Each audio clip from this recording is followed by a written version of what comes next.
Hello everybody, I'm not much of a bulb person, but I wanted to share a couple bulbs that I got at half price.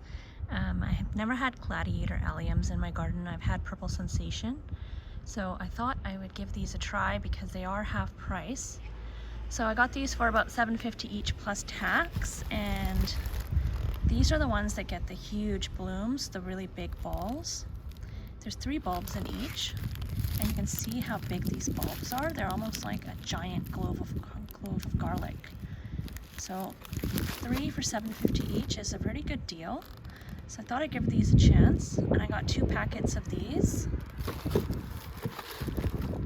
And I also picked up this Narcissus. It's a double replete, and it looks really nice. I think I have this in my garden. I'm not really a big fan of the yellow daffodils, but this one has 12 bulbs in it, and it's $5, so it's a really good deal. You can see they're pretty good looking bulbs. There's no rot. They look pretty healthy and dry. And we are past mid-November now, so it's time to get these in the ground. And luckily today is a beautiful day. It is 10 degrees Celsius or 50 degrees Fahrenheit. It's sunny, it's mild, it's dry. So I think today would be a good day to get these planted. So I've got these 2, this one, and I've also picked up from a specialty nursery online these 25 Muscari called Baby's Breath, and I'll pop a picture up so you can see what they look like, but they're basically a beautiful, beautiful color, and I couldn't resist getting them.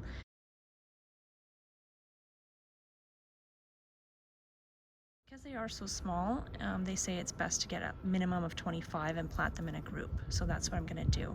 So I'm not sure where I'm going to plant these, but we are very wet here in the Pacific Northwest, so I don't want them to rot. But I also do need to get them in the ground sooner rather than later, so that we'll have a nice show in the spring. So these are my new bulbs for the year. I do have already some bulbs planted in the garden, so I'm happy to add these to my collection, especially these Gladiator bulbs. And actually this Muscari, they will multiply. So I can just show you, like, this is one bulb and you can see it's already sprouting. So it needs to get in the ground sooner rather than later. But the other thing that happens is that you can see this growth on the side. So these kind of multiply. So that's actually gonna eventually be 2 bulbs here. So that will be nice. And this is just a planting guide. This is the tag. Muscari is also called grape hyacinth, and you can see it's a pale blue color. It gets 15 centimeters to 6 inches tall. It's fragrant and naturalizes, and you plant them about 2 inches deep, 2 inches apart.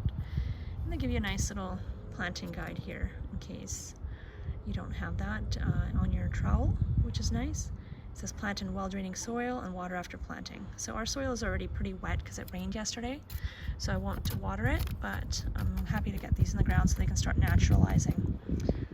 All right, so let's do that. So I'm here at the front garden, and I figured this might be a good spot to put my Muscari right here, kind of along the corner, because it doesn't get very tall, and I think it would do really nice just as a pop of color in this little border, and it'll get enough sun there. So I think I'm gonna put the Muscari in just like a little drift right here. And I do have some campanula or bellflower, which I don't know if it's died or if it will come back, but I know I have some space here. And I'd rather have something planted there than weeds, because weeds, as you can see, do tend to grow in this little spot. Like these here are weeds. These are weeds. This is, I think, oxalis weed. It's very common here. So, and I think this is my campanula here.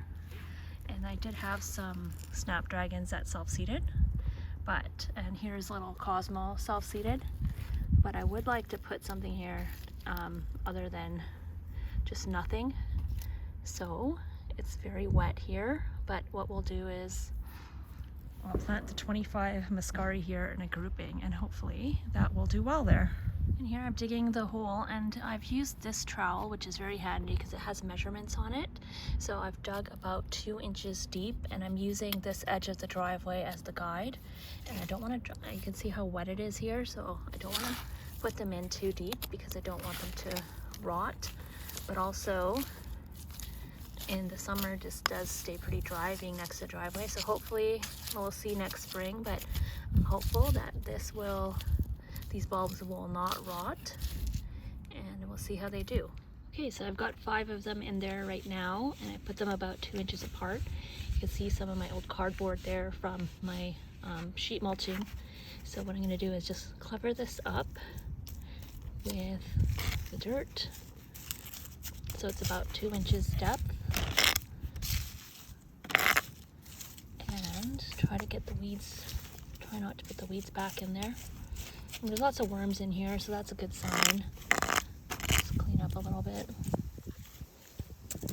Alright, and just kind of try not to disturb the worms, but pack that in a bit. So I've got 5 of them here. Let's take this weeds out.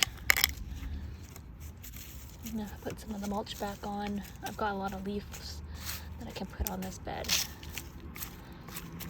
Anyways, so that's 5 of them there. And then I think I'm just gonna put them around the campanula, so a little bit more here, maybe 5 more there. So I've got a little grouping here, about 5, and here I've put another little grouping of about 7 of them, just trying to keep them in the same area and trying to keep them in odd numbers. I did have to take out a little bit of cardboard. The good sign is that there's lots of worms in the soil, even though it doesn't look the best. It's very heavy clay. So my only fear is that these will rot in our wet, heavy clay and rainy weather. But fingers crossed, all we can do is try our best and see what happens. So I'm just going to cover those over. I'm not worried about the cardboard, that will disintegrate. As you can see, it's already quite wet, and by spring it'll be gone altogether. Just going to put some of that mulch back over it, cover it back up. So I've got 7 of them there. Okay, and it's very easy to tell which side is up on these because they have a pointy side, so it's very, very evident. Like, you can see very clearly that this is the bottom and this is the top. This is a little bulblet, which is like a baby Muscari. So I'm actually very excited. Hopefully these will spread kind of in this corner. That would be very nice. So I'm going to do a little bit more over here. So it's just kind of like a swoop, like a triangle. Okay, so the grape hyacinth, Muscari baby's breath, has been planted just like in this little area here. Hopefully it'll come up in between the campanula. Again, I'm not sure the campanula survived, but hopefully it did. And it'll just pop in around there, and they'll be very complementary colors, and they'll bloom at different times as well.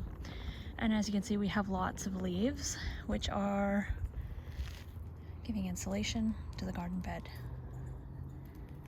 So that's good. And my only concern is, in our climate, is the bulbs will rot from the rain, but hopefully that will not be the case. And either way, we'll get an update. All right, so I'm in the backyard now, and I'm looking about where to plant these Replete daffodils, Narcissus. And they say that it's a good place to put these under deciduous trees. So here in the backyard, we have these deciduous trees, and we have this long border at the back, which I think would be perfect to plant these, and hopefully they'll naturalize back here, because I have Helleborus back here, and I think that's really the only late winter, early spring interest.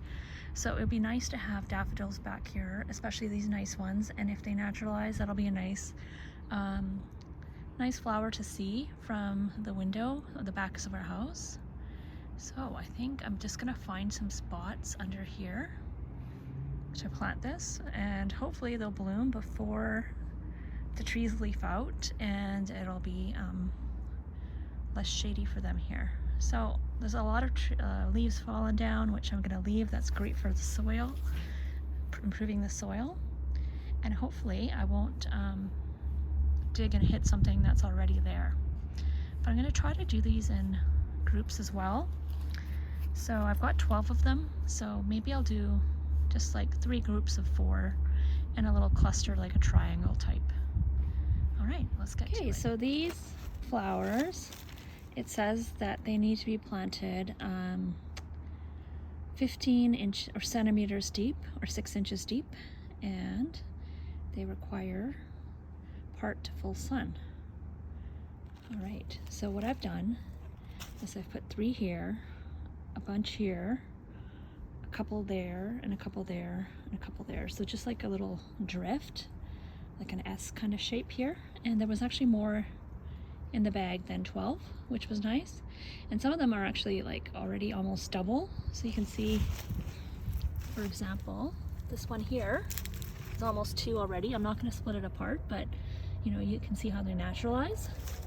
It's a little bit hard to see, but yeah, little group, little group, little group, little group.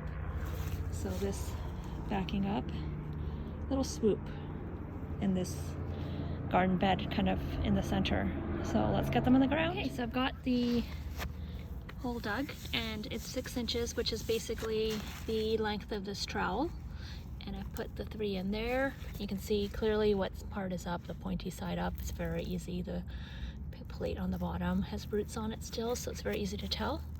And I'm just gonna cover that over and then put the leaves back on top for leaf mulch. So because this is under the deciduous trees, it's very great soil and there's lots of worms and stuff in here. So I think these will do really well here. All right, and just a few more to go. Okay, so I've got these beautiful daffodils, Narcissus Replete double daffodils planted, 12 of them just between those 2 trees, and that area is not as soggy as the front yard, so I think those ones will do well and they won't rot there. Also, the soil is really good with the leaf drop there, and I put them in with the Helleborus, and hopefully they'll naturalize and make a beautiful spring show. It's not fun planting these, to be honest. That's why I just do a little bit. They're like my least favorite thing to plant, but like I said, hopefully they'll naturalize and just make a nice display under there. And now I've just got the Gladiator alliums left, which I'm not sure where I'm gonna plant. I might save that for another day, but I'm thinking they need a lot of sun and good drainage. So my thought is I will take them over to this side of the garden where I've got some butterfly bush, and I've got some empty spots here. I already have some alliums here. So these are the dried seed heads of, I think, Purple Sensation allium. So I'm thinking of putting them here, and I'm gonna cut back these peonies because I didn't do that, and I realized that I've been watching YouTube gardening channels and they say you have to cut back your peonies. So I'm gonna do that today and get that done. Okay, so I've got the Gladiator alliums planted in this border. It's a little bit more sunny, more dry. So what I did is I put 3 back here on this post and then just 3 here. So I have some pincushion flowers, some echinacea. This is a baby Kim lilac, so I think the colors will go nicely together.